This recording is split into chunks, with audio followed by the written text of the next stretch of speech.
Dear students, कैसे हैं आप सब? आई होप आप सब बहुत अच्छे होंगे, आपकी फैमिली में भी सब लोग बहुत अच्छे होंगे।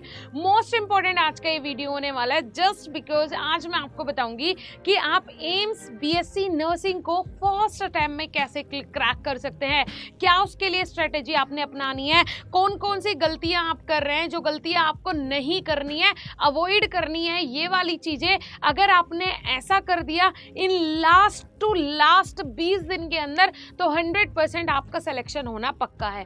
कोई नहीं रोक सकता आपके सिलेक्शन को।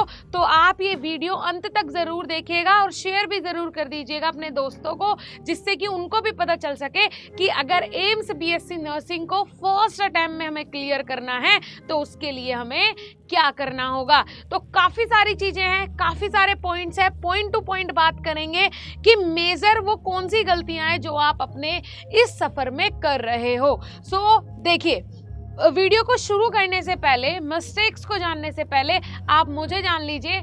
मैं साक्षी राजपूत, आपकी मेंटोर, जो आपको गाइड करती हूँ हर एक एंट्रेंस एग्जाम के लिए, नर्सिंग के लिए, करियर के लिए, ईच एंड एवरीथिंग के बारे में हम डिस्कस करते हैं अपने इसी चैनल पे। सो चैनल को सब्सक्राइब करके वीडियो को शेयर जरूर कर दीजिएगा। चलिए जी, सो मैं आपको कुछ पॉइंट्स ऐसे बताऊंगी जो कि मोस्ट इंपॉर्टेंट है, जिन पे आपने सबसे ज्यादा फोकस करना है।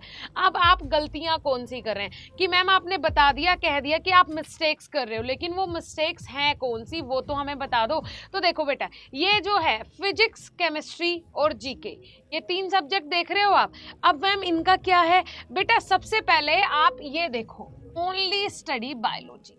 क्या आपको ऐसा नहीं लगता जो आप अपना सफ़र कर रहे हो, अपना एम्स बीएससी नर्सिंग का जो आप एंट्रेंस एग्जाम देने वाले हो, उसमें आप सबसे ज़्यादा समय किसको दे रहे हो?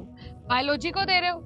जो भी मेरी ये वीडियो बच्चा देख रहा है, जो भी बच्ची मेरी ये वीडियो देख रही है, जो भी स्टूडेंट ये वीडियो देख रही है जिसने फॉर्म फिल किया है एम्स का, तो वो सिर्फ क्या पढ़ रही है?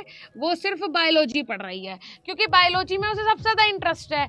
अगर आप बिल्कुल पक्के से बताना कि आप कितना समय अपना बायोलॉजी में दे रहे हो, क्योंकि हमें मज़ा आता है जिस चीज़ में हमारा इंटरेस्ट होता है ना, हमें मज़ा आने लगता है उस चीज़ को करने में, है ना, उसको बार बार रिपीट करने में। लेकिन क्या सिर्फ और सिर्फ बायोलॉजी से काम चल जाएगा?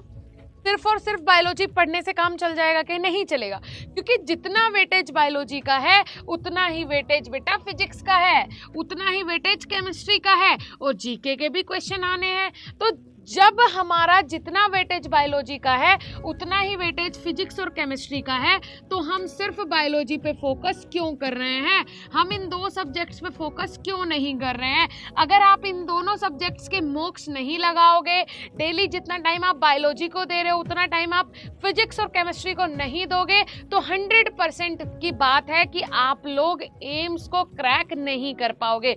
बिकॉज इस बार एम्स को क्रैक करने के लिए 65 नहीं बल्कि हम 70 मार्क्स लेके चल रहे हैं कि कम से कम 70 नंबर तो हमें लाने ही पड़ेंगे, उसके बाद हमें कोई ना कोई एम्स मिल जाएगा। ठीक है जी, क्लियर हो रहा है? चलो, ये चीज हो गई। सबसे पहली मिस्टेक तो आपकी यही है कि आप लोग सबसे ज्यादा फोकस किस पे कर रहे हैं? बायोलॉजी पे कर रहे हैं। ठीक है, अब सेकंड वन देख लेते हैं। सबसे पहले मैं इसको इरेज करके आपको बता दूं, देखिए आपको स्मार्ट स्टडी प्लान बनाना है, वो बहुत जरूरी है। आप लोग क्या कर रहे हैं, एक स्टडी प्लान ले लिया जो कि पुराना चल रहा है, बहुत समय से चलता हुआ आ रहा है, एक मतलब बोलते हैं ना टिपिकल स्टडी प्लान, उससे आप पढ़ रहे हो। नहीं, आपको बनाना है स्मार्ट स्टडी प्लान। उसके लिए आपको स्ट्रॉन्ग बेस बनाना पड़ेगा, ठीक है, और आपको शॉर्ट नोट्स बनाने पड़ेंगे।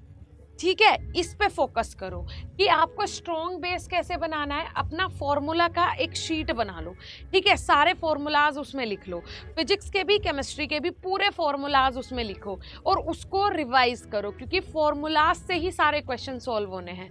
ठीक है, रिएक्शन सॉल्व होनी है, सारे न्यूमेरिकल सॉल्व होने हैं, फिजिक्स और केमिस्ट्री पूरी की पूरी डिपेंडेंट है फॉर्मूलाज पे, तो आप लोग फॉर्मूला याद करो, ठीक है। एक स्ट्रॉन्ग बेस बनाओ, ये बहुत ज़रूरी है। स्ट्रॉन्ग बेस बनेगा कैसे? जब आप मॉक्स लगाओगे। अगर आप मॉक्स लगा रहे हो तो आपको पता चलेगा कि आपका बेस कितना मजबूत है। जैसे आपने आज मॉक लगाया, ठीक है, आपको लग रहा है कि इन पार्ट्स में ये चैप्टर से जो क्वेश्चन आए हैं वो मुझसे नहीं बने, तो उनको अपनी डायरी पे लिखो, एक दूसरी डायरी बनाओ, उस पर लिखो कि आपके लूप होल्स कहाँ हैं, आपकी कमियां कहाँ हैं, कहाँ कहाँ अभी मिस्टेक्स हो रही हैं, आप उस पॉइंट को मेंशन करो, वो बहुत ज़रूरी है, ठीक है। उसको मेंशन करने के बाद अपना बेस जो है वो उसको स्ट्रॉन्ग बनाओ कि अच्छा यहाँ से क्वेश्चन आ सकते हैं, लेकिन मेरे से तो ये बन नहीं रहे, तो उन पे फिर काम करना शुरू करो। जो गलतियां हैं उन पे जितना काम करोगे 110% अच्छा स्कोर कर जाओगे। और जो बच्चा ये सोच लेता है ना कि मेरा तो हो गया, ये चैप्टर क्लियर हो गया, मॉक्स अगर नहीं लगा रहे हो, अगर आप लोग प्रैक्टिस नहीं कर रहे हो, डेली टेस्ट नहीं दे रहे हो, तो 110% आप उस चैप्टर से कुछ भी नहीं कर पाओगे, ठिंगा लेके आओगे। तो इस चीज को समझ लो, मॉक्स लगाने जरूरी है, बेस को स्ट्रॉन्ग बनाना जरूरी है।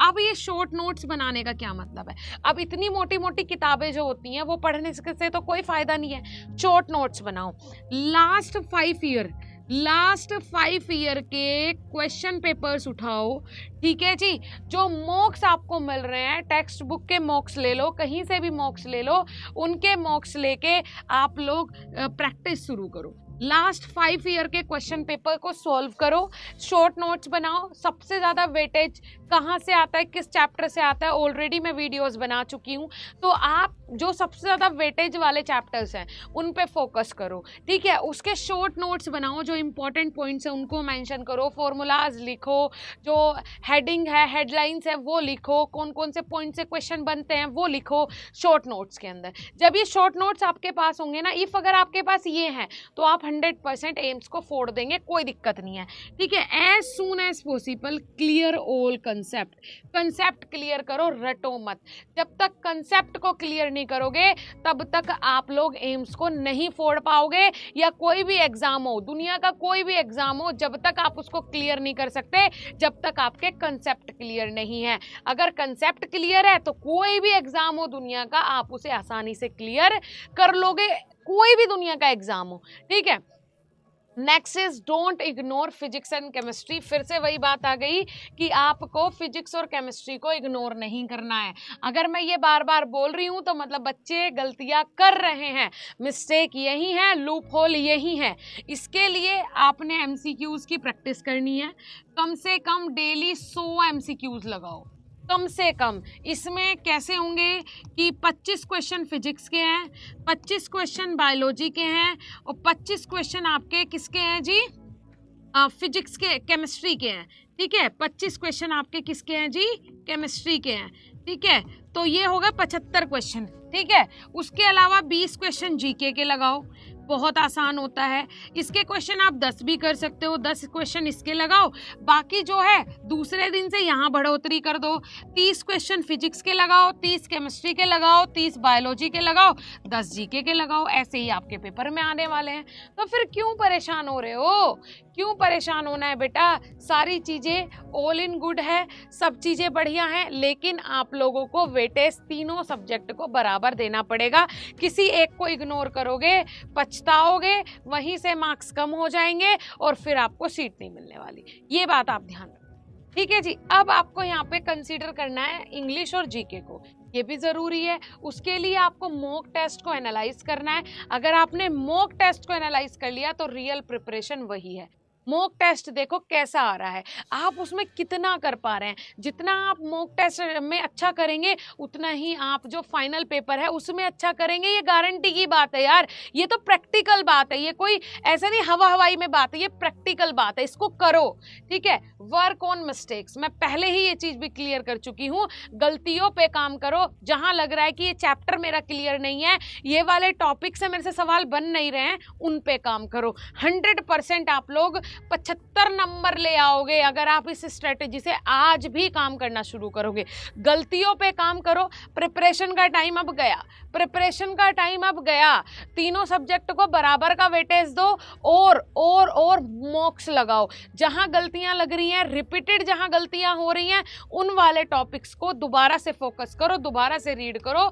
जहां भी गलतियां लग रही हैं उन गलतियों पे काम करो, वो बहुत ज़्यादा ज़रूरी है। गलतियों पे काम नहीं करोगे तो बेटा क्लियर नहीं होना एम्स, नहीं होना क्लियर। ठीक है, अब आपके पास 1 महीना बचा हुआ है। मैं तो फिर भी 20-25 दिन बोल के चल रही थी। 20 दिन के लिए आपने ये स्ट्रेटेजी अपनानी है। अभी हमारे पास 1 महीना मोटा मोटा है।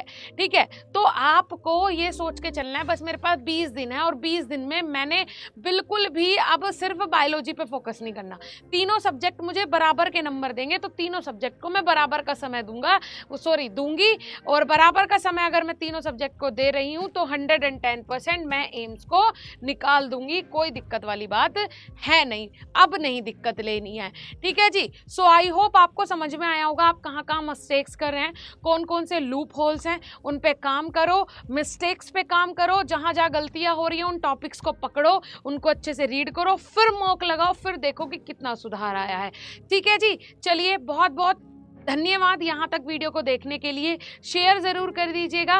Wish you all the very best. Play store से जाके बीएसपी साइंस का ऐप ज़रूर डाउनलोड कर लीजिएगा, बिकॉज वहाँ पे हम आपको नर्सिंग के सभी लेक्चर्स प्रोवाइड करवाने वाले हैं, आपकी बीएससी नर्सिंग की पूरी तैयारी करवाने वाले हैं। तो जाइए विजिट कर लीजिए। अगर ऐप अभी नहीं आया हो तो कुछ टाइम वेट कर लीजिएगा, क्योंकि नया ऐप, फ्रेश ऐप हम आप ही लोगों के लिए बनवा रहे हैं। बहुत बहुत धन्यवाद। Thank you so much.